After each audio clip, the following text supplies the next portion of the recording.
Okay, so I'm Nicolette, and today I am joined by three kick-ass, wonderful women who are here to talk about a topic that is near and dear to my heart and to theirs as well. So today we are joined by Diana, Pattie, and Aleksa, and we are all going to, including myself, bring some different perspectives to a very important topic, and that is addiction and motherhood. So these are moms who are all touching addiction in some way. And so we've got Aleksa, who's a mom who got clean as a mother.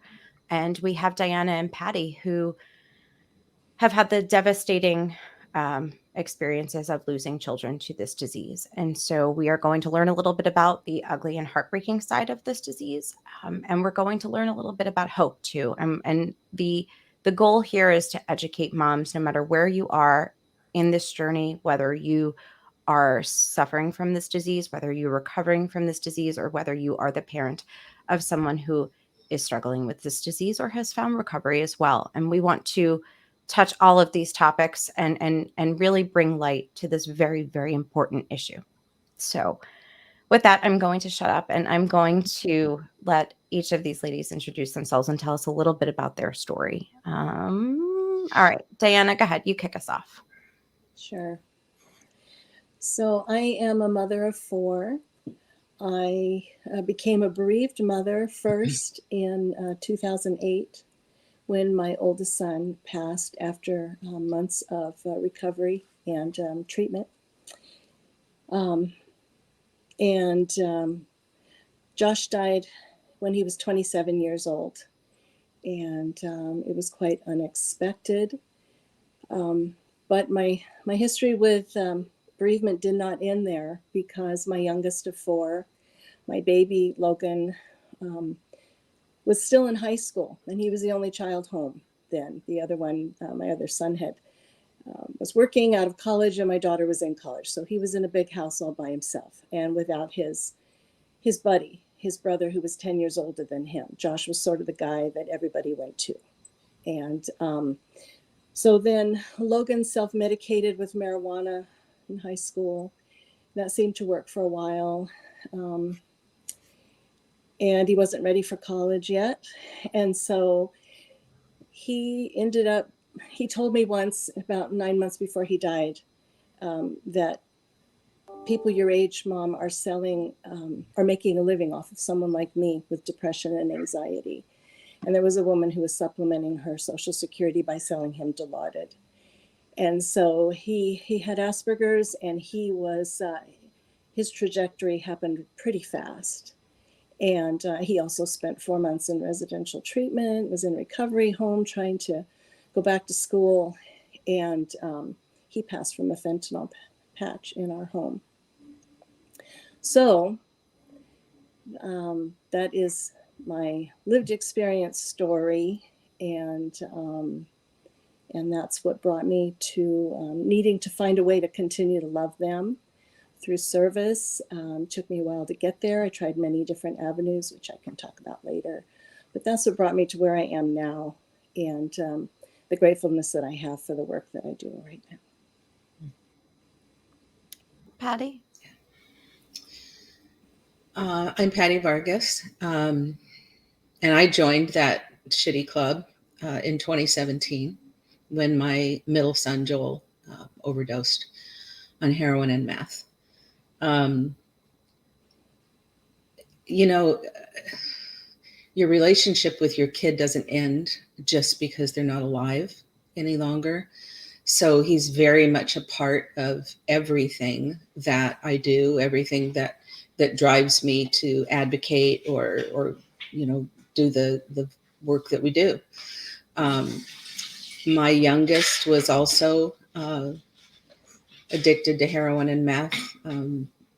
Thankfully, she's in recovery right now. But yeah, 2 out of 3 ended up with this disease. So nobody is immune. Aleksa? Hi, so I am Aleksa, and I'm a person in long-term recovery, which to me It means that I have been substance free since July 19th, 2015.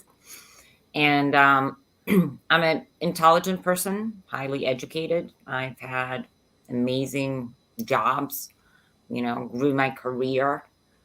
But addiction and alcoholism was always part of me. And I started my journey to recovery in 2002. And I loved me and I hated the alcoholism part of me.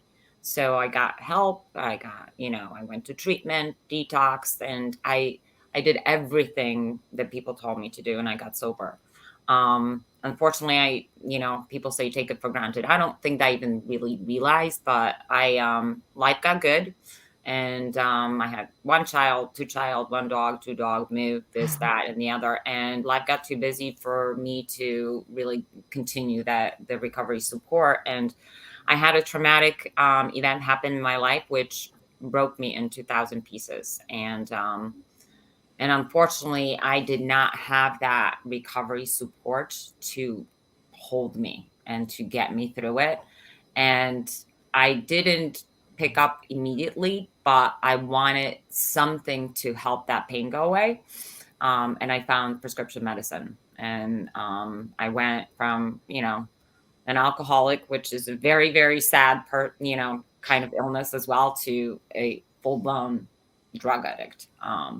And that really kind of, took me to places that um, they still hurt. And I have 3 teenage kids right now.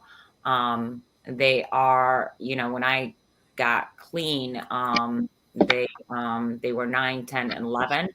But before I got clean, I was 7 years in a most awful relapse. So just do the math, right? So their most precious childhood, they experienced, a monster, not a mom. Because, addiction does basically destroys everything around. And I almost died, and I don't know why I'm here. Why me? Why not somebody else?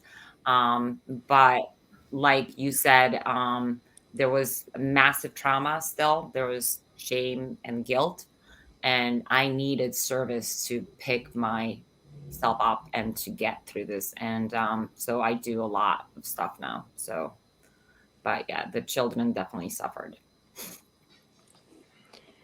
And I'm Nicolette, and I am an addict as well. And I am in recovery. My clean date is August 31st, 2011. And I am also not sure why me, but I love to talk about the experience that I had as the child of parents who didn't know what to do. And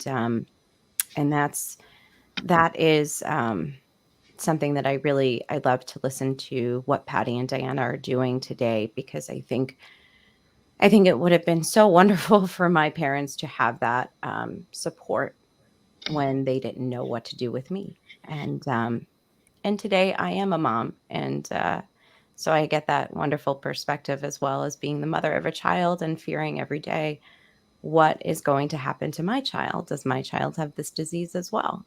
So that is um, that is me. So I am here to engage and ask some questions. But I do want to talk first about being parents of a child with this disease, because, like I said, my parents didn't know what to do. And I guess the first question I would have for Diana and Pattie is, let's go back to 2005, because I know both of your stories. What do you wish you would have known as a mother about addiction in the year 2005? I wish that I had a deeper understanding of addiction than just what I had learned from the TV, from Just Say No, from the DARE programs, all of that. I wish I had known more.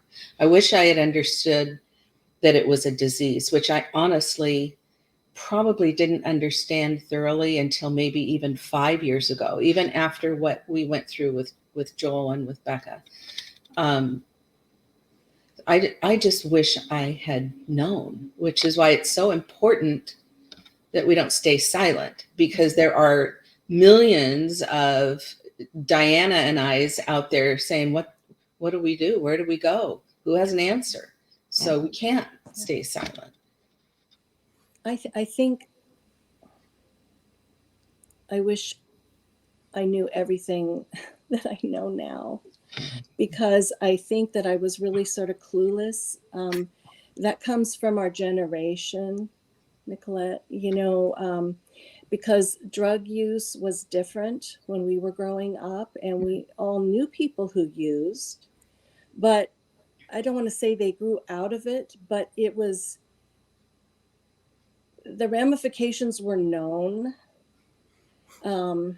It's a whole new landscape now.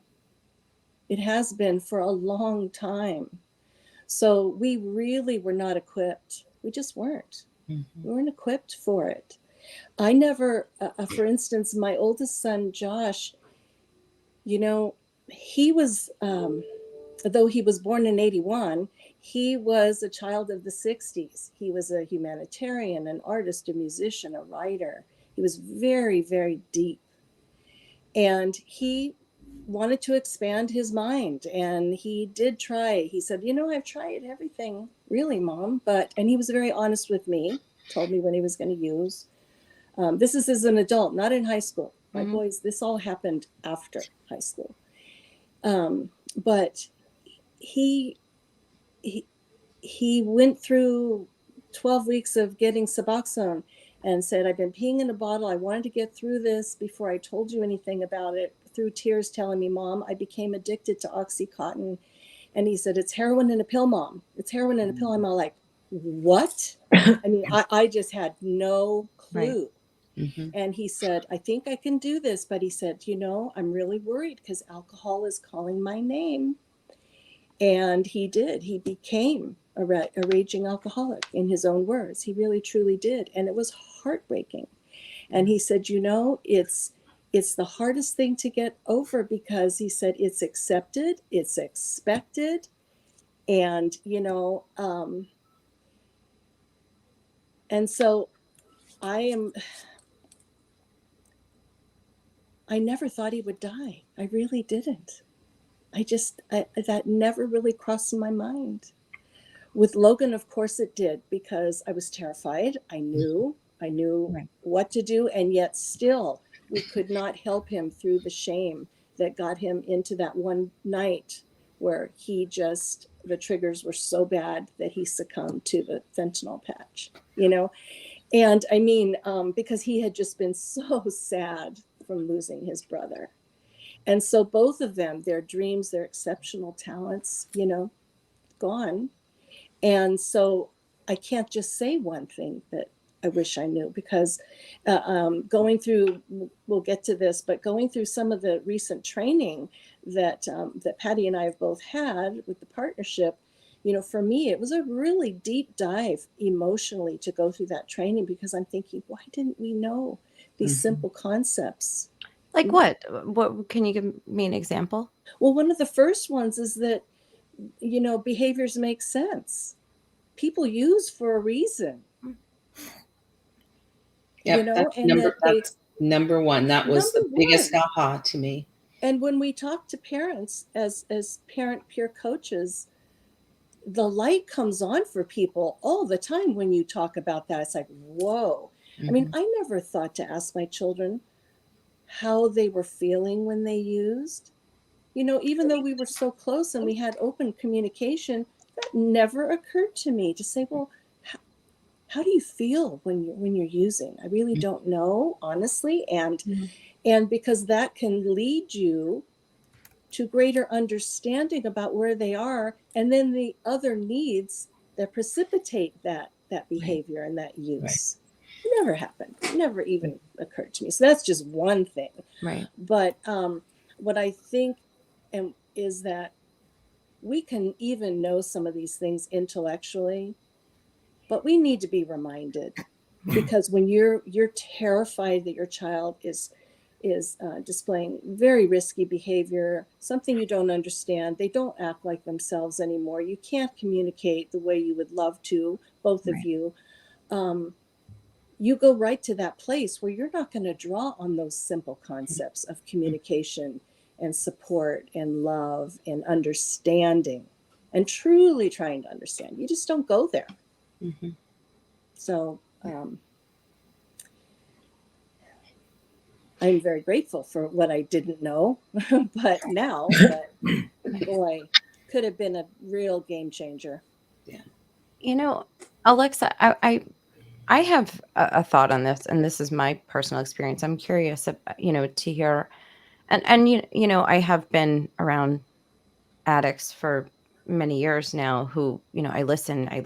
And the reason that I opted, myself, I chose a 12-step program to, find that support was just because I heard myself in everyone, right? I could hear something.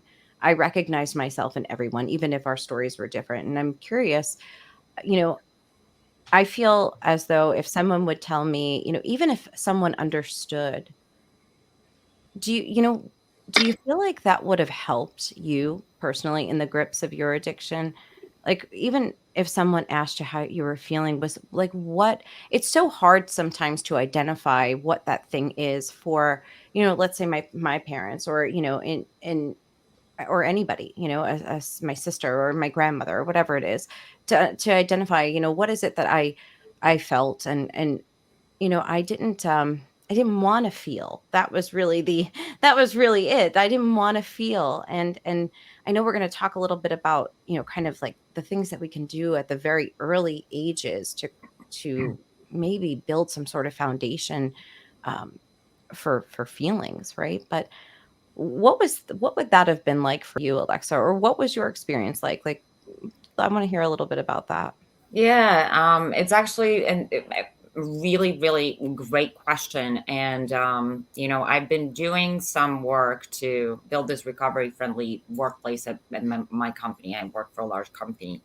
And so we're doing these events, and it's still like kind of like, I live recovery now, right? Like that's my life, right? I go to prevention seminars, I go to my support groups, I help people. So, it's like them doing these events at this large company, which you have a lot of educated people, very privileged people that like just don't get it, Mm, right? Like, and I get asked questions like, what do you do if somebody doesn't want help?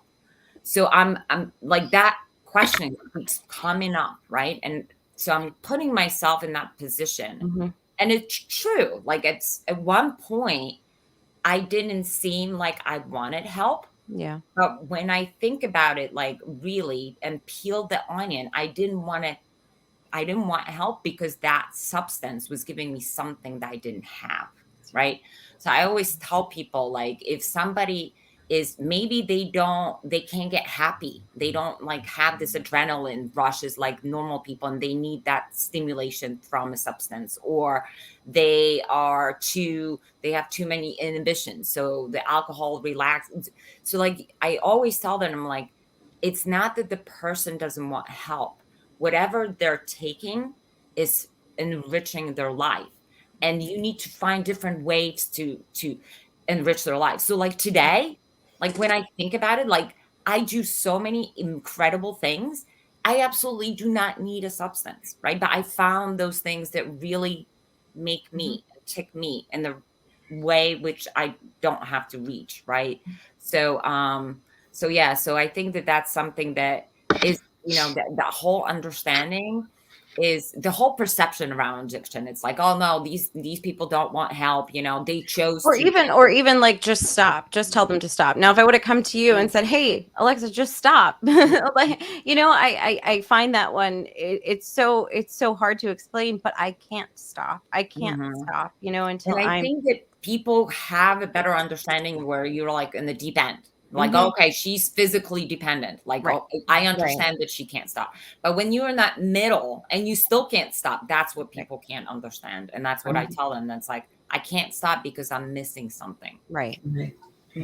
Or why people relapse, right? You haven't Mhm. had this physical substance in your body for so long, because it's that mental, it's that filling up with something else. It's, exactly like you're talking about.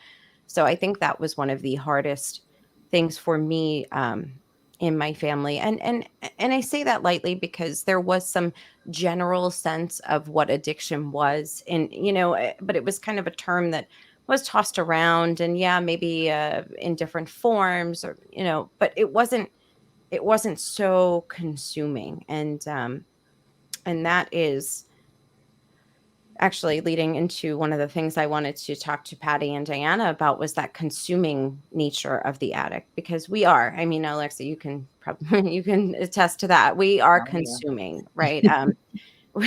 we we are consuming to everything around us. And I think about how I had the ability to just turn an entire family, anything we did, upside down just in my presence, because I was a lot, and not that I was a lot, but me as an addict in an active addiction was a lot. Mhm. And it's so important, I feel, for parents to know, and I wish my parents would have thought a little bit more about this, was taking the time to do some of their own work too. And yes, and to focus on themselves. Like, as consuming as I am, at some point you have to kind of focus on you, or else you become consumed, no? Mhm. Mhm.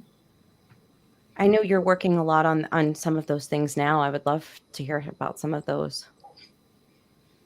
Well, one of the things that you mentioned there is that, and that's something that we cover sort of indirectly, I guess. I don't know, Pattie, what you think, but you know, when your child is doing the work, you need to be doing the work too. Mhm. There is work, and sometimes, and I know this to be true, that even in the times where I was trying to be supportive, I was definitely being a trigger. Mhm. Mhm. Definitely. Yep. Because I know it made them feel worse. And so, um, if I had been doing the work myself, I might have known that. We mentioned before about behaviors making sense, but you two described another part of that we sort of go into after that initial discussion, and that is that the reinforcement that comes from your use. And so what parents can do is to be open to alternatives, so that whatever it looks like for them today may look like something different tomorrow, Mhm. and to know when it's a good time to talk and when it's not a good time to bring up the subjects. And that's where ambivalence comes. I say, well, if anybody's tried to lose 10 pounds, and God knows I have way more than that since my sons have died. But anyway, um, well, the Girl Scout cookies. My husband wants Girl Scout cookies. So, of course, I'm going to bring Girl Scout cookies home. And then it's like, well, it's okay for me just to have one sleeve of these cookies. But One sleeve. maybe, I thought she because was going to say one cookie. I know. But what That's the I'm saying is gateway that drug. Gateway drug. That is the gateway cookie. but I use that as an example for my understanding now versus my understanding before, because I have great respect for my sons. I know the work that they did. I mean, I don't know it in that I've never done that, but I respect how hard it was for them. And so I think we need to acknowledge that, and um, and really celebrate people in recovery. And because I have a sign on my refrigerator that says, "Boys, your best was good enough," because it was. It has to be. I know that they gave their heart to try to get to the recovery that eluded them. So you're just spot on, Nicolette. Parents need to do the work. There's this book about parents who send their children to a wilderness camp, and they've been gone for 60 days, and the kids come across a crest as the parents come across, and they meet in this valley. And there are really great reunions, but there are also these really tentative reunions because the parents haven't done their work. while the child's been gone. It's just like a telltale sign, Mhm. illustrated about, what our focus needs to be. Because as a parent, I will tell you, when they go to treatment, you're like, Thank God. on the drive home, thank God. Or jail. God, Right. they're Even safe. jail. They're safe. They're going to Mhm. get what they need. Oh, my goodness, how clueless is that? It Mm. is. Yeah. Yeah. Right, Yeah. Pattie? Yeah. Yeah. Yeah. And I think when you're riding this crazy train, with your loved one, you're just in a constant state of either anxiety, fear, anger, frustration, all of those things. So, like in the space of a day, I could have had a conversation with my son that was negative and condemning and horrible, all the way to now I'm crying and begging you to please do whatever was the action of the day. And so, yeah, it had to have been triggering to him. Everything that came out of my mouth probably was a trigger, but I didn't know any better. And, I didn't know that it was a disease. I didn't know that he was unwell. Should have, but I didn't. And with when we started working with the partnership and learned, the craft method and the craft approach, and then since that time, I have educated myself so much on what does harm reduction mean, and how do you help people want to make a change. How do you enroll them in even wanting to be different? How do you motivate them? How do you just love them where they are Right. until they can get well? Okay. So the way that I worked with my daughter was much different than the way I worked with Joel. And yet with her, now that I had lost one, the real possibility of losing another one was just as terrifying. It was always terrifying, but I felt a little more prepared in how do I handle me? How do I be the best I can for her? How do I, like Diana said, do that work that I need to do that makes me show up better for her. Right. And the other part of that is the self-care is so important, which I never thought of. I was a mess. I mean, I was doing my work, I was doing everything I needed to do, and I was there for Logan in particular. But because I didn't know about Josh at that time.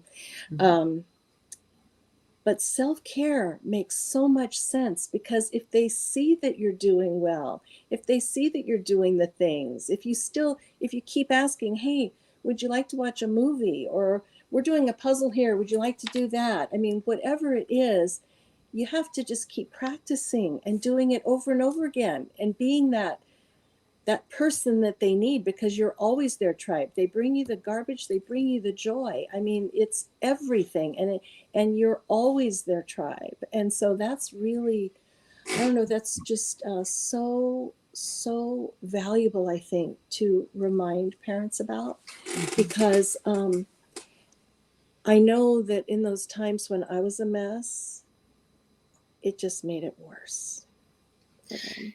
Yeah, and I would be interested in hearing, from Nicolette and Aleksa about how that made you feel, because my sense now, with everything I know, is me throwing the "don't you see what you're doing to me? Don't you see what you're doing to our family?" Or me refusing to eat, or me putting on weight, or me being sad mom all the time everywhere, made it worse for them, because they did love me. They did love the family. And here I am throwing right in their face, look what you're doing to me, me all the time. Aleksa, do you want to shed some light on that? I have some thoughts as well. Sure. Yeah, and this is like, oh my gosh, this is so much more than just a podcast to me. Yeah, So absolutely. thank you. Oh my gosh, this is like so enlightening, especially too that yesterday we had this event at Lockheed, and I learned about craft. I'd never heard about it, right? So it's like, I think that there is a certain level of, there's more knowledge now, right? So that helps, right? So it's not even the you didn't know, but there was not that much, there was no internet, like, right, like there was not that much available. But my question to you is, and the reason I'm asking is, and I'll explain to you why, is that I I'm 50, right? And I was raised way differently that I I'm raising my kids today. I was raising them differently before this whole addiction mess happened, right? But there was such expectations and Mm, such you need to do X, Y, and Z, right? That Mhm. and it was almost like you need to paint this picture to make, like, for my mom, like, to make my mom look good, or to make my family look good, or to, to I don't know, to basically be somebody that maybe I wasn't, right? And I, in a way, did that to my kids as well. But because I almost died, and it was so hard to get into recovery, I think like 6 months into my recovery, like, my mom was like, basically bugging me. It's like, oh my God, there's a mess. You need to put the suitcase here. And, like, it was nagging. And hold on, wait, you have my mom? Is my mom your mom? Wait a second. right. And I stood up and I said, I can't do this. Like, you can't, like, you either stop or you have to leave. That's right. And I completely put a different level of priority. What was priority for me? What was priority for my kids? So, like, before, oh, my daughter needs to go to ballet, and she needs to do soccer, and she needs to play piano, and, do play, like, the typical. I'm in wealthy Connecticut, right? The typical, like, 1,000 activities to have these kids succeed, and God knows Right. become what, and Right. they end up, you know, falling into Miserable. addiction. And I don't do that. Like, I have a day off today, and I was laughing with you that, like, I might have been in pajamas till, 5. And I'm I still really, wearing like, pajama pants, so that's cool. completely putting different, it makes life so much less stressful. Like, I do what I want to do, and I don't pressure my kids. If they want to do something, they do. If they Right. don't, they don't, you know? Right. Mhm. I think I just want to go back to that, Patty. I always I blamed my parents while I was using. I needed to. I needed to. That was what I needed, right? And they were good parents. They were. They I my favorite line I ever heard was, "Your my parents did the best they could with the tools they Mhm. had." Right, and I say that all the time. And there's different variations of that, and it's the truth. They not only did they do the best they could, they did a damn good job. And when you look at where they come from, you're like, wow, you guys really rocked. But they weren't perfect, right? And Mhm. so I used the times that they weren't perfect, which, was a lot. And I hung on to those, and I needed those to kind of give me the justification I needed to keep using. And so as I got older, that became apparent to me as I realized that this was a problem and everybody knew it was a problem. I needed something to hang on to. And you made me this way, or, you fought so much, and that's why I am. I mean, just when you look back, it looks kind of ridiculous now, but those were the things that I really used. And it's so important now that I don't know if they know, they probably know, but like, this is not their fault. This is not me. I'm not their fault. The way that my addiction is not their fault. I believe that science shows that there are genetic components to this disease, right? That is, science backed. And there are, of course, external behavioral, forces that play a role as well. But my belief, and this is just me, it was written. This is who I was from the time I was born. And if you look back at the behaviors of an addict, and you look back at me, never enough. There was never enough. Nothing was ever enough. You talk about that cookie, forget it. There's not anything that makes me feel good. I want all of it, and I want more of it until it hurts. And so that's in my nature. That's just who I've always been. And this was not their fault. But they tried everything, right? Patty, you talk about like I'm sorry, it was Diana. You talk about the puzzles and you talk about different approaches, right? Like, let me not trigger, let me not do this. So they tried loving, they tried harsh, they tried rehab, they tried locking me in the house. I'm not kidding. They had my cousin who was an EMT stay at my house with me for like, I don't know, 7 days or something like that. Just to, like, keep me in the house. They thought, like, if I could detox in the house and under some sort of medical supervision, and all would be well. And that just, like, that kind of just plays into the fact that they didn't have much education, because Mhm. it's not just about the substance. They just were trying everything. Right. They tried, hey, come with us, or hey, we don't want you, or hey, look what you're doing to us. And I was not, I was out of it, but it was clear that I was consuming this entire family. And my poor sister, really, she got the shit end of the stick, because they were so consumed with me that she was just like going along, doing her thing, and they didn't, and she's amazing, by the way. She is absolutely amazing, and I thank God she doesn't have this disease. But she did okay, even with me taking up all the time. But it's not their fault, and there was nothing they could have done, because I wasn't ready. I wasn't ready, and the only thing that I say they could have done differently was maybe a little bit after I got clean, and that understanding, because it was very difficult. And Aleksa, you talk about, like, the suitcase, and mom, and my mother has come such a long way. And she has come such a long way that she used to criticize. Oh gosh, would she criticize anything? But you know what? Today, I can only do what I can do. And I still, what is this, 10 and a half years later? I can only do what I can do, because I have limits. And at some point, if I'm not doing the work, it's very apparent. And it is very apparent in my personality and my behaviors. My father used to tell me, when I'd get clean for these small periods of time, and I never will forget the day that I was sitting at the kitchen counter, and he looked at me, and I hadn't picked up a drug yet, but he knew, because my behaviors had already changed. My personality had already changed. And I think about the heartbreak now as a parent that he must have felt, knowing that there was nothing he could do at that time. There was nothing he could do. I was already kind of gone.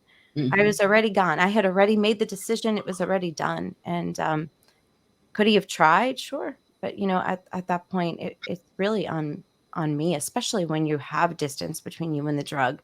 It becomes about you doing that work. You have a shot, at least, at that point. But Right. my mind was set. But it's not their fault, right? It was not their fault. And I hope they know that. Alexa's talking about how you let your kids do what they need to do and not having them so scheduled. I think that is sort of a I love thing from our generation, that because we were so involved. And I used to always think, having 4 kids, 10 years apart, it was chaos. I mean, they were all Mhm. involved in different things at different times. I know that the baby, he would just have wanted mommy to, like, rock him, but I had to take Sissy to ballet and then pick the boys up from school. And, I mean, that was just sort of how it was. But the mindfulness component of that, I sort of feel like that is a wonderful trend to help people with whatever mental health, emotional issues that might be, coming up, because encouraging that then also encourages greater communication and understanding, so that people maybe are not feeling less than. Because I know with Josh and Logan in particular, because he had Asperger's, so he definitely felt less than. Josh, I have no reason to understand really why he felt less than, but I know that he was very, very sensitive and always put on the happy face and everything is fine and wonderful. And when clearly things were not wonderful for him, there was a reason why he was using. So I really appreciate that in my own kids with my grandchildren, because that is something they learned to unlearn what their experience was in home, although it was their activities and things that they enjoyed, but still there didn't leave a lot of time for just downtime. And I appreciate and respect so much their parenting, because they don't overschedule. They do take time. They do let down, and they're very, very aware of the feelings that my grandsons have. And they have time to address it where we didn't. Yeah. Yeah. Yeah. How I did you hear you. girls feel about that? Did you feel I, less than, at times? I mean, I was always put on the pedestal. I was born and raised in Poland, and I was the first one that, went to college right out of my family. We migrated to United States. I was the one that spoke English, got a college degree, got a master's degree, got a good job. And I was always that thing that they needed to be proud of. Yeah. And I had that mindset when I was raising my kids. And yes, you are gonna play soccer, and you're gonna dance, and you're gonna ski, because I like to ski. And and I remember, like, I don't know, it was like 6 months, again, like maybe 6 months in my recovery, was like, finally, like, I'm like, I just need to, like, survive here, right? And Yeah. my son told me, I don't want to play soccer, and the old me would have dragged his ass to soccer for another 4 years. And he said, I don't want to play soccer. I'm like, fine. If you decide a month later that you want to go back, then you will. But obviously, you do not want to do that. And why am I forcing you? It's not like you're going to become a professional soccer player. Very, doubt it, right? But it's hard. It's hard. It's like, we, and like you said, Nicolette, like, my mom knew what she knew, right? Like, it Yep. wasn't her fault that she Mhm. raised me the way that she did. And Right. she had to unlearn, and I had to put really, really strong boundaries. Yep. It took time. We had some really, I did a lot of amends for my mom, because I had none of it, right? And she needed to adjust, and I needed not to blow up. And Right. like 7 years later now, like, we're good, but Yeah. it was tough. Alexa, You I can't believe you brought this up about soccer, and because you want to know, because there's something going on in my life right now, and my son is 7. And one of the things I was going to ask you about, which is coming up now, and I worry, I am scared to death since the minute he was born that this child was going to suffer the way that I suffered and the way that his father suffered. And so, knowing that he is the product of 2 addicts scares the shit out of me. It scares the shit out of me. And so I have been terrified. And when I think about some of the solutions, that I have all these great ideas for the ways that we could, I don't know, teach him something at an early age. And I think of all these things, and I'm like, well, what if, right? I go crazy here. What if we could channel this, right? And that's not a crazy concept, right? What if we could channel his behavior? Because what I see in my son is a stubborn, passionate person who is going to get what he wants no matter what he's got to do and who he's got to manipulate. And I see him never enough. It's never enough. I see myself. That is the real issue here, is that I see myself when I look at him and I get scared. And so I wanted him to join sports. I thought, okay, if we can get him into sports at an early age and he can become passionate about something, maybe he'll be with the athletes and he'll be focused on his body and, health and sports. And Yeah, because there's no addicts over right, there in right, the athlete. exactly. Like, logically, I'm like, okay, this is absolutely absurd. I know this, but my behavior is saying otherwise, because I'm like, the other night I went crazy. I told him, "You're gonna practice football." My dad was here. I was like, "Get out there and practice." I went crazy.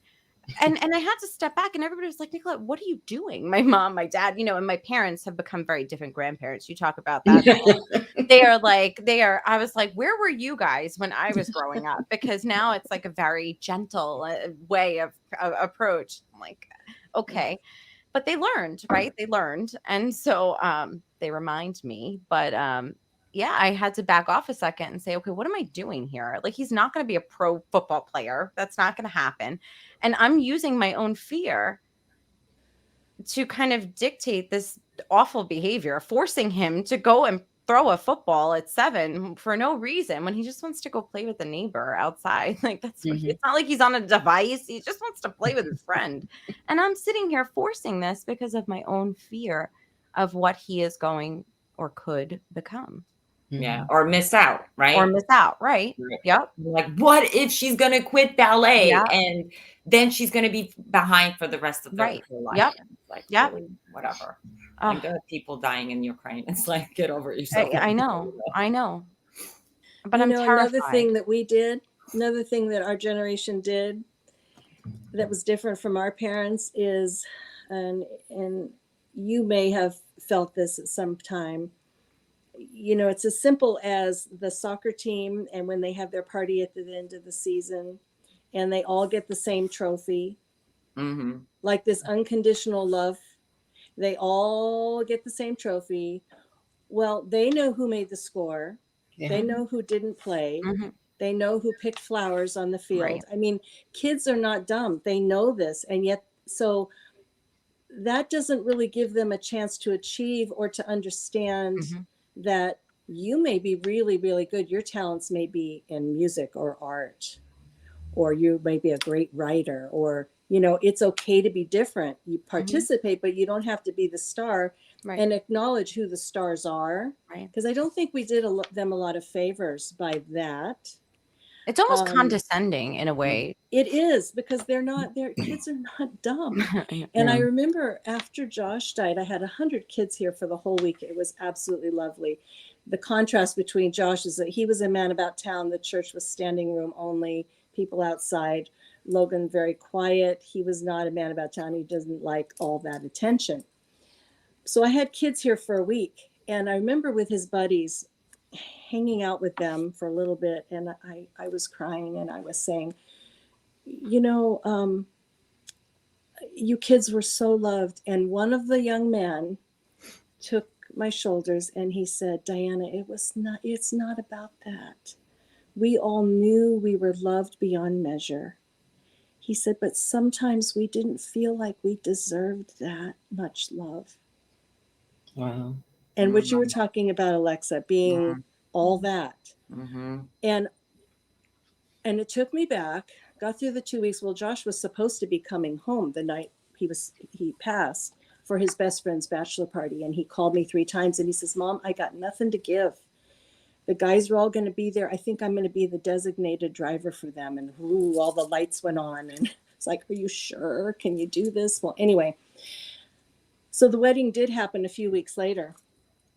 And I had thought about that a lot. And I went up to him and I told this young man, I get it now. I get what you're saying, that you had so many accolades. You felt like you were the expectations, even though we weren't pressuring, the expectations were there for you Mhm. because of all that. And what a terrible burden. And now it's, I guess for kids now, it appears that it's exponentially more stressful for Of them. course. Yeah. I was also like that, Alexa. I mean, I was put on this pedestal. When I look back, everybody just, I think back, everybody told me how wonderful I was. I was the first grandchild on my mother's side. I was, the first, everybody was there, there was no other children around. So I was just the apple of everyone's eye. And I got these great grades and I did this and I was in all of these things. And but on the inside, my self-esteem was so low. Like, it was always at, and it makes no sense when you look back, right? But I had this very big ego, right? And this very, very low self-esteem, and I never really quite fit in anywhere. And I didn't like that. I didn't fit in. Today, I love not fitting in. Please, I don't want to be a part of any of these things. Please just leave me alone. Let me do my thing. But then, when you're a kid, you want to fit in. And even though I was involved and I had, acquaintances and I went to some things, birthday parties and whatnot, I always felt like an outsider, even though everybody that loved me told me how wonderful I was. I didn't really feel like I was really that wonderful. I was wonderful to them, right? I was, but that was all I felt, and I didn't feel it on the inside. So the interesting thing as to what happened to me, that was like literally, oh my God, 6 months ago. So I'm gonna celebrate, God willing, 7 years in July. And this just happened 6 months ago. Somebody told me about this documentary called Wisdom of Trauma, right? And Mhm. it's Dr. Gabor's. Good And boy. Mhm. if you know Dr. Gabor, like he pretty much says, hands down, every addiction is caused there's always trauma under any addiction, right? But anyhow, so I'm watching this documentary and my kids, we're home. I'm watching it in the bedroom. And then one comes in and kind of gets interested. And then the other one comes in and the other one. And they all three of them ended up like watching half of that documentary. And let me tell you, ladies, that part, like, I don't know, it was maybe an hour. Something happened to all of us to make us heal. So there's like that documentary is so good because it really brings very specific examples of traumas, and every single one of them have it. Being over, there's too much expectations. Something happens, you migrate from a country, or the mom works. Every single individual has something in them Right. that's causing them that pain, Mhm. and we work on those traumas individually with therapists. Very infrequently, you actually bring the entire family and actually work through that. Mhm. And that hour when I was with the kids, we cried Oh. like freaking babies because I caused them a lot of trauma. Mm. I did. And I had to face that. And I didn't want to. And I know, right?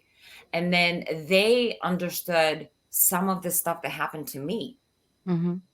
right? Because we really rebuilt our relationship over the years. It took time, but there's always that hurt. And that I didn't understand that. My Google woke up. Um, and just being able to somehow have this raw emotion and just uncover those ugly stuff together. I don't know, something happened 6 months That's ago. awesome. The like, I don't Now know. you It talk to them changed about my you dynamic. talk to them about addiction? I mean, Well, I had no choice, right? I well, mean, they yeah, were true. 9, 10, 11, and cops were showing up, or I Well, was being stopped on, major highway, or I was in rehab or in the hospital or in right. jail. So, like they really lived. They like my daughter found a letter that I sent her from one of the rehabs, and she shut down for half a day. That's it. Even though that happened like Right. 8 years ago, it's Mhm. still it's so painful, right? So that's what I'm saying. Like, I don't know, watch that. You'll cry.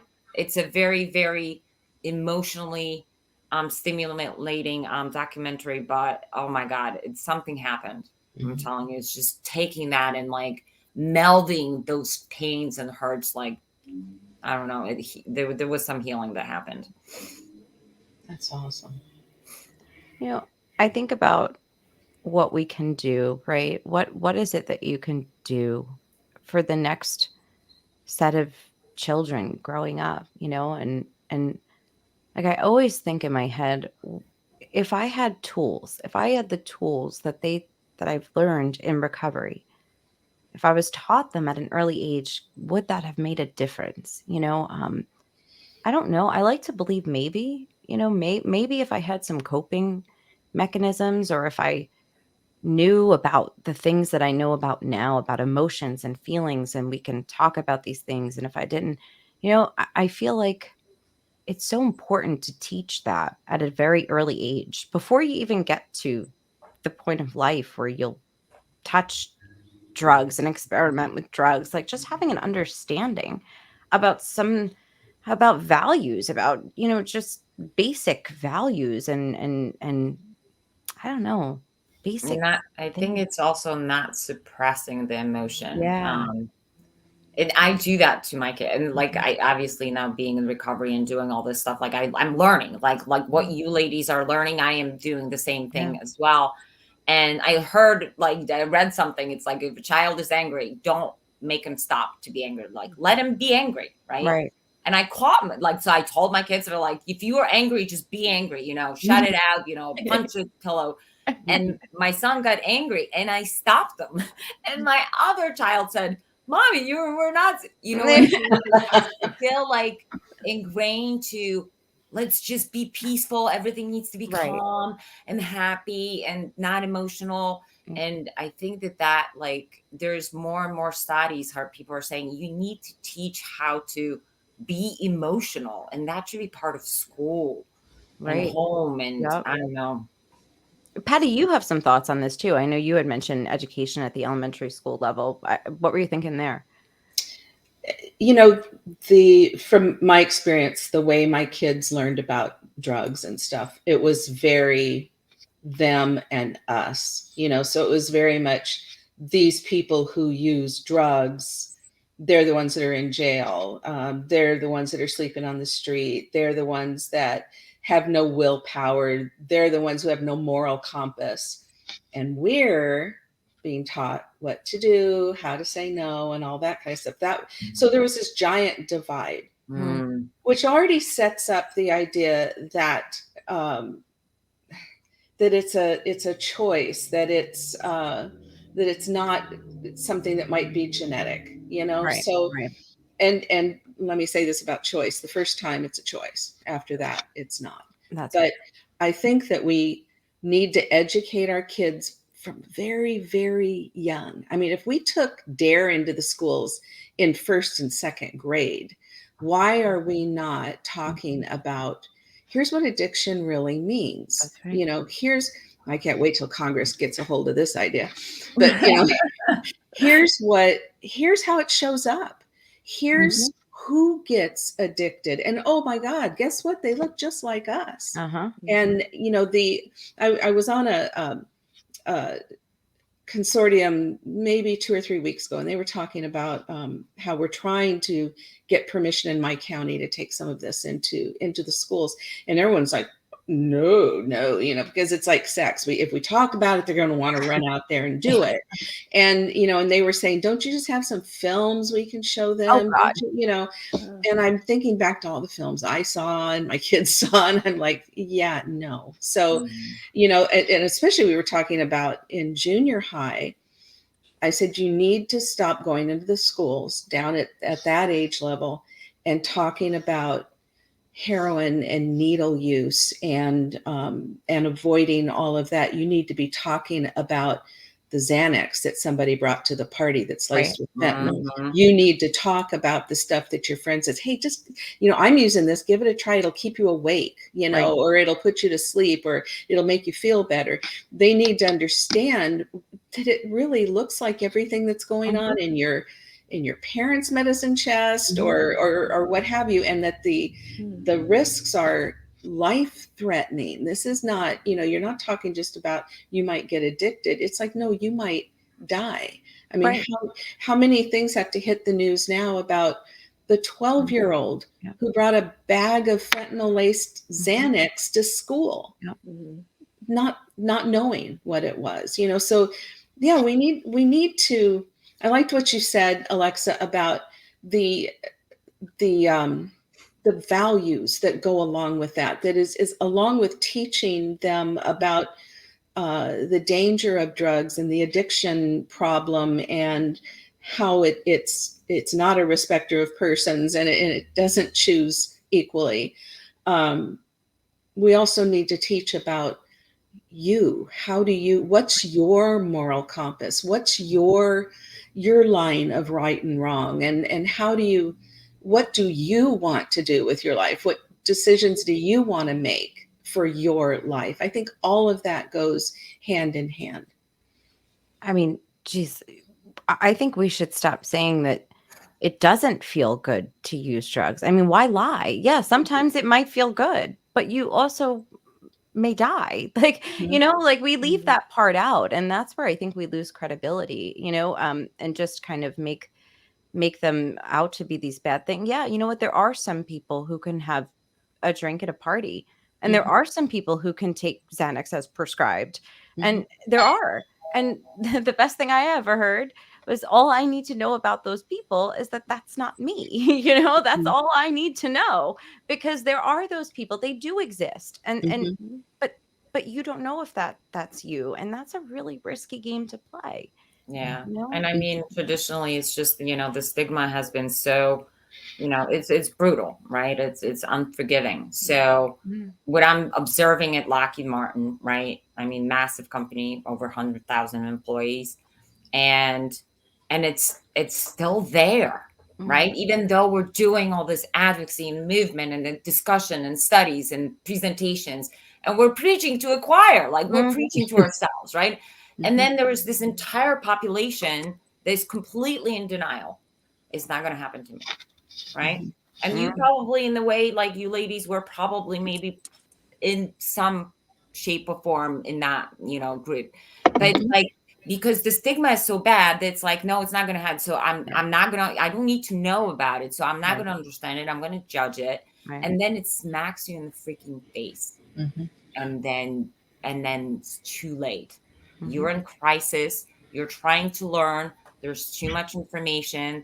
The kid is like going crazy. Yep. And I don't know, like that needs to change. People need to want to by default learn. And I'm thinking that there's just so many people still hiding in the closet. The reason that they don't want to learn because they're Yes. struggling themselves, Yes. Yeah, Yes. yeah, I don't yeah. know. I mean I remember one time one of Joel's friend's mother was trying to console me about how horrible that this has happened to your family, and how sad you must be, um, and her son used with my son. I mean, and she was so oblivious, and here she is trying to make me feel better, and poor you, and oh, how sad. And I wish to this day I had said, oh really, do you know that little Timmy also? But I don't know. I was ashamed back then. That was the early days. I was ashamed. I didn't know anybody that was doing what I was doing or what I was going through. And then you have something like that where complete denial that, oh, look at that family, how sad. I Mm. wonder what was going on behind the doors over there, Mhm. and yet it was happening right in her home as Yep. well. Really I good had some, kids, middle class kids, good yeah, families, Yep. right? yeah, all that. Yeah. I And had Diana, we I were had talking a someone. little bit about parent. Go ahead. Oh, I was just Go going to ahead. say, I had someone tell me once that I just don't know why the kids are using. Why are they using? And I said, it's really no different than you drinking a 6-pack at night. And she goes, well, yes, it is. It's like, Mm. no, it's not. Mhm. It's And not. it's the same as them hearing us say, I need a glass of wine. Right. I Exactly. need that, and Exactly. I've been guilty of that. I think because certain things are deemed acceptable in society, but the words we use are so important around our littles, and what they're hearing, and um, what is deemed okay and what's not okay. But just even that verbiage, I've had a bad day, I need this. Mm-hmm. And and that's, again, like talking about some stuff like this at work, like I don't want to condemn people that drink, right? Like I Right. really don't. Obviously, they can have a glass of wine or two and be done, right? Mhm. I have a glass of wine and then I go and Go to buy jail. bags in the really bad neighborhoods. Mhm. And it didn't start that way, right? So I explained to people, like, yes, at certain point, it was absolutely a choice. I'd love to go to New York City club and dance and have fun and then go to a bar, go to a Super Bowl. Like that was absolutely a choice. Mhm. But something happened to my brain that choice was taken away from me. Right. And unlike your brain didn't Right. change, but mine did. And that's what I Mhm. tell people, that, you know, regardless if it's genetic, environmental, trauma based, Right. whatever that is, that brain changed. Yeah. Mhm. And that choice was taken away from me. And I explain that to my kids too, because my oldest one is going to college, and I'm like you said, Nicola, I'm terrified. Like I'm Mm. like that kid is going to go to college. This is going to be the first time the child is going to drink a beer, and it's going to have fentanyl, and they're going to drop dead. I mean, Mm.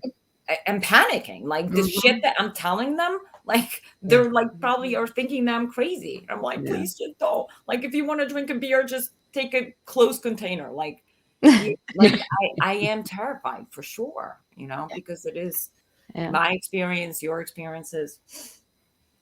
And that's the thing. That's where I wondered, like, oh my gosh, there's going to be a day, right? There's going to be a day where, he's maybe going to want to have a beer, right? And I'm like, I know that seems like it's a far ways away, but that's going to sneak up on me. And like, what's the right thing? Don't do it at all, which I mean, you're probably not going to listen. Or what, like at that point, I'm going to have no choice. Like, let's say he's of drinking age and he goes and has his first beer. I have no control over what happens to his brain after that, right? Like, I don't have control. And that's another thing that I think powerlessness is a real important thing to teach at the childhood level. And, understanding that I can't control everything. I can't control even myself, my addiction, right? I mean, I can make my own choices, but I can't control what happens once I use, right? But powerlessness at a basic level for like 7-year-olds, right? I mean, last night my son wanted his friend to stay. She wanted to go to her mom's. Oh, my father said, so you want to control another human being? Is that what you're trying to say? Like you're trying to exert power over another human being. You don't have that control over another person, Nobody ever said that to me at that age. Nobody ever said that. People were just like, let's just give her whatever she wants, Like we're going to move the mountains to make it happen. And so, I thought I had control over everything. I don't. But Clearly. in working with parents, as a peer parent coach with partnership, Mhm. and Diana, you probably hear exactly the same thing. This concept of control is a Mm. running theme, because it's when you finally realize as a parent, I don't have control. I never did. It was all an illusion, which is why I think educating them so young. We tell them don't smoke because you might get lung cancer. Wear your seatbelt so you're not in a car accident. Always cross with the light. All of these things, or not that you don't have an accident, you survive an accident. But all of those things are early harm reduction education. Right. So, I told all three of my kids at a pretty young age, that because some addiction issues ran in our family. And I said, you don't know if you're that one Right. that can't stop. You just don't know, like Aleksa said about your brain. You just don't know. So keep that in mind, bear that in mind. Your friends might be able to do it socially, you might not. So if we told kids really, really, really young, just threw it all in that big, bucket of things we do to keep them safe, just let them understand that there can be life-threatening consequences for this, or there can be life-changing consequences. You go this direction and now your life is somewhere completely different, and not with the whole scared straight thing, and bring all the felons into the classroom and just scream at them, but just true science-based education. And I could use a few NIDA, felons in the classroom. That could be fun. yeah, and your brain on your brain Yeah. on drugs, the egg I in the know. frying pan. Yeah. Yeah. Yeah, but and there are resources that parents can access through SAMHSA and NIDA that have their classroom. I actually have a lot of those tools that I've received from them. I've ordered from them to provide to the schools, because there are great little worksheets and games That and little things. booklet that they have, that little. And they're just about the brain, teaching kids in elementary school about the brain. Yeah. It's fascinating. And then guess what? This is what happens.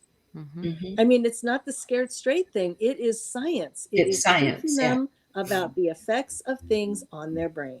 Mhm. And it could also help them with what's happening at home, maybe. or Right. in their extended family, for them to understand, oh, so that's maybe why my uncle is like that, Right. because he's drinking or he's doing this or that. And it just builds greater understanding for them. So Mm-hmm. anyway, Yeah. there are great tools that actually are going in the right direction. Yeah. Yeah. Yeah. The other thing actually what you Patty said was I think that it actually like I had a light bulb. Because yeah, my children are going to college. They're like year after year. So one is going this September, Mm. the other one is going to, so whatever. Um, so I am quite aware that through my genetics, through what they've been through, right? Their dad is also another mess. The It's a very high chance that they are going to go to college and come back with issues, right? Mm-hmm. So I'm telling them over and over, if you start feeling something like what you have observed, don't be afraid to tell me. That's right. Don't Mm-hmm. be Mm-hmm. afraid to, because Mhm. I was ashamed. Mhm. I hated this piece of me, right? Mm-hmm. So I don't know if that hell will help, if they will or not, but I just like I think that if people that start to get sick could somehow find that courage to ask for help sooner Mm-hmm. before they go to the deep Mhm. end, Mm-hmm. um, I think that there's still so much fear. So I'd be like, please just Mm-hmm. don't be afraid. I won't yell at you. I promise. Right. You know. Yeah. That's right. Hmm. Ladies, I want to talk just about your peer parent counseling. Am I saying this correctly? Peer. I'm getting confused. Peer Getting my parent P's. coaching. Help me, please. Thank you. I want to talk a little bit about that, and I do want to talk a little bit about some of the things that you guys are working on and resources for parents. I think it's really important that we talk a little bit about that before we wrap it up. Mm-hmm. So, what are these parent peer coaches? Oh my gosh, parent peer coaches. I'd love to hear a little bit about what you do there and what you see amongst all these parents. Well, actually, at the training for to become a peer parent coach with Partnership to End Addiction, I think that was the first time you and I met, Diana, Mhm. wasn't it? Yes. And we were doing it was COVID, so our training occurred, online over a period of months. But all of the resources for families at the partnership are free. So you go to their website and it says get support, and then you go in there and you can call the helpline and just talk to somebody. You can download white papers, things like that. There's a whole number of things that you can do. You can sign up for online support communities that occur 4 times during the week. Um, or you can also sign up to get a peer parent coach. And we've all been where they are. That's the thing, is that we all have been touched by addiction. We all understand that addiction is a family disease, that everyone is affected in the family. And so I think that is the value that we bring. We don't tell them what to do. I had a mother recently tell me, "Why don't you just tell me what to do, please?" That would But be me. That yeah, would be me. Just tell me what to do, please. but we don't. We help guide them in the ideas about understanding that behavior makes sense, and how do you open up a dialogue that actually becomes a dialogue instead of your diatribe, against them. Um, so we share tools with them. We offer support to them. We listen to them, without judgment. And it's probably one of the first places, or the few places they go, where we're not telling them, just kick them out. Just Yeah. kick them out, whatever. Yeah. Tough Mhm. love. Make And make that them was a lot. straighten That is what you hear a lot of up. in some of these places. Yes. Yeah, yeah. I find it hugely rewarding, because I would have given anything if I had known that it existed, years back. Um, So, What are some things, some common themes, you see among these parents? I know you said, some of them are like, just tell me what to do, but is there anything you see recurring where you're like, maybe we should like tackle this as a thing? I know it's profound. I know. Well, we're given resources that are craft informed. So we're given things that we can provide for them. The invitation to change, just saying that Mm-hmm. is huge. Mm. Inviting your loved one to try something different, not to stop, not just stop now, you know, but Wow. when I you have goosebumps hearing this. communicate, the idea is that when you communicate with love and you adopt some of the very, like, I'm serious, they're very simple concepts, things that you would ordinarily, most parents would ordinarily do, and it would be part of your parenting style. But when there's risk and fear and anger and frustration and tears, that goes out the window. Yeah. So first of all, teaching parents to, not teaching, but offering them the idea of pausing, hitting the button. I have a pause button on my desk to remind me, because I know that I didn't do that enough. And I certainly didn't have the words for it. If I ever did, I was probably just exhausted. You know, I didn't do it intentionally. But those are really, really important things that we can offer them to take a look at the situation with a new set of eyes. Just open your heart, open your mind, and meet them where they are. And tomorrow's another day. And maybe today you can help to provide a safe, open space for them to talk with you. And maybe tomorrow's not going to be that day, but every day you just build on it with patience. And so the tools that we are able to provide coincide with the concepts that are, like I said, craft based, but there are worksheets. There are ways to sort of go through and role play with parents on these issues.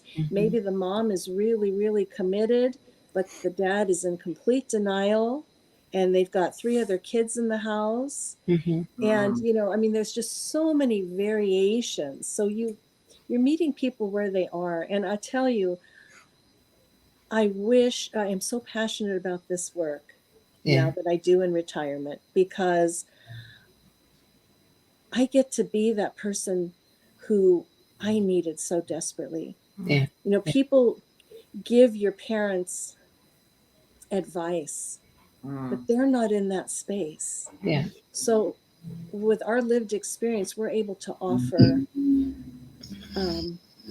and maybe help them to block out all that noise that they're getting from somebody else. You know, because it's it doesn't help. Right. It really doesn't help. So anyway, it's a fabulous program. And we're going to put links, just so everybody's listening. We're going to have links to a ton of resources and organizations in all of the notes so that everybody can easily access them. I want to make sure that everything is there and available for anybody who might need it. And there are other tools also, like Shatterproof has their Atlas Locator tool that is already active in several states. The partnership just rolled out Safe Locator. And that I've tried that out in my area. Just putting in different scenarios for parent support, for outpatient treatment, for counseling, so many things. So that's one that people need to explore. And the reason is because there were so many bogus treatment programs and sober living programs. What we were screaming for not that long ago were standards. Right. Because we had nothing to base it on. We really didn't. And it was just a money making, it was the business of recovery. And it's very exciting to see that is, you know, putting a lid on that. Because that's the most awful thing, I think, is, you know, you need help, your kid is sick. If your child had cancer, you wouldn't be searching Google for treatment. and yet that's what we do. And and when you do go out and Google and you put things, and it still galls me to this day, if you say treatment, the first thing that pops up are the high cost, the ones who have the money to pay for search engine optimization, the ones that are backed with big bucks, and put your insurance card in here and we'll take care of it. Well, that's just because it costs a lot doesn't make it good. I mean, that is what I learned, was the pay, what it costs to put your loved one through treatment was not commensurate with the value that you got. So, and nowadays there are more and more programs that are craft-based or craft-informed programs. And I often think how my kids would have responded to that because of the isolation. It was very contrary to their relationships to be completely isolated and told that it was your parents' fault and that you're a loser if you use medicine-assisted treatment, so don't do that. And nowadays in treatment there is aftercare, which in any other, if you had any other illness, you would have a plan of care, a continuum. That is also something that we've been demanding the last 10 years, and that's coming into play.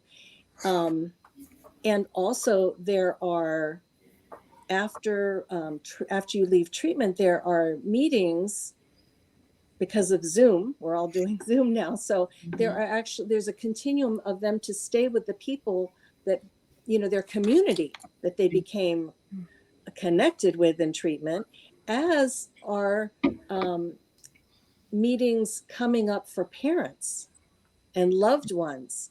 So while your loved one is in treatment, you can be meeting with parents who also have their loved one in that same facility. And those are just really beautiful things that are coming up. And I don't know, we didn't have that, Pattie and I, so just very grateful.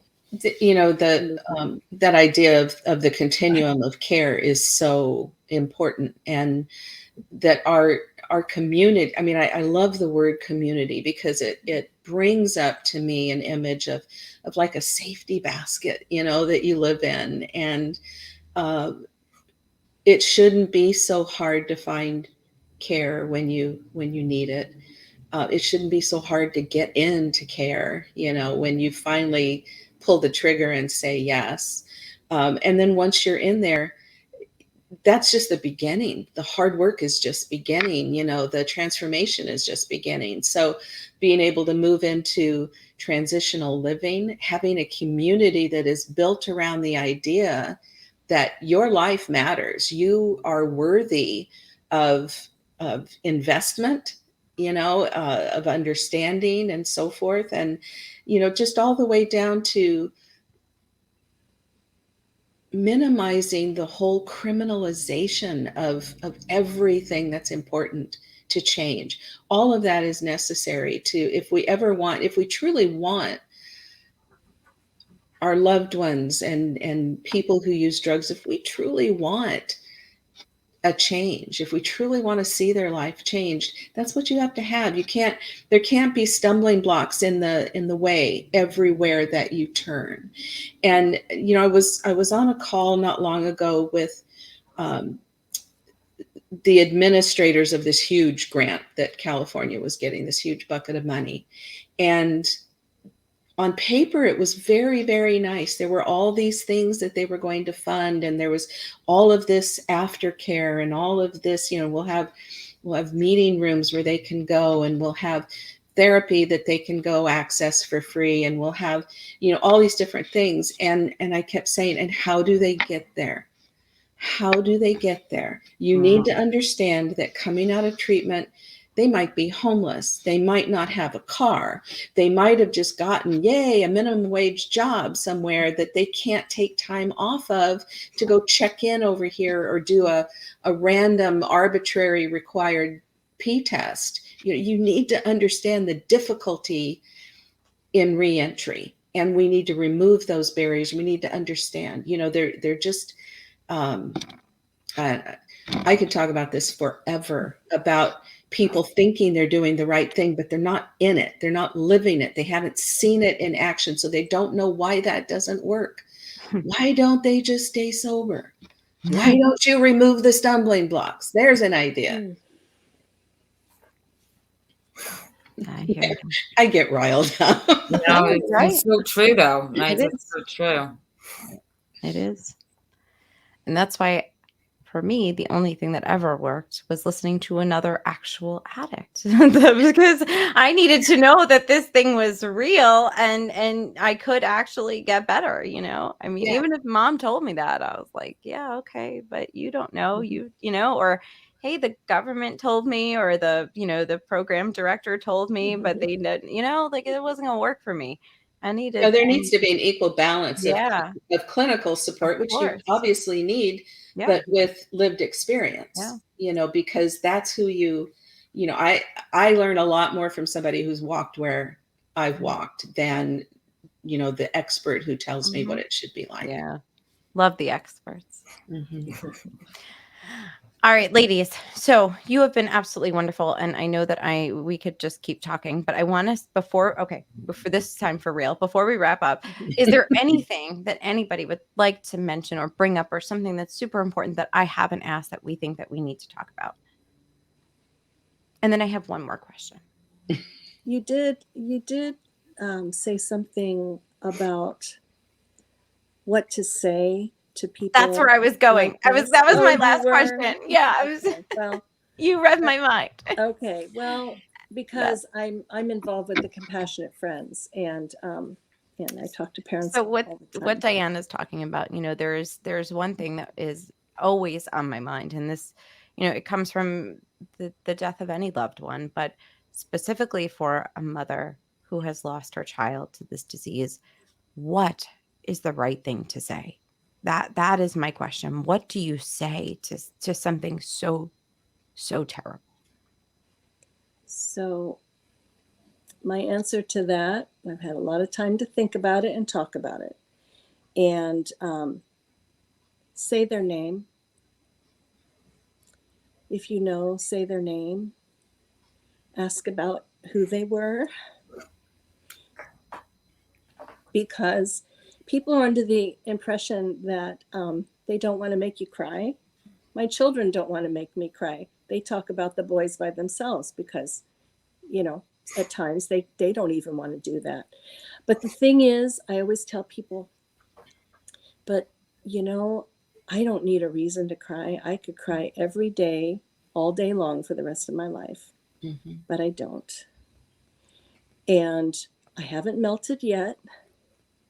So let's just talk.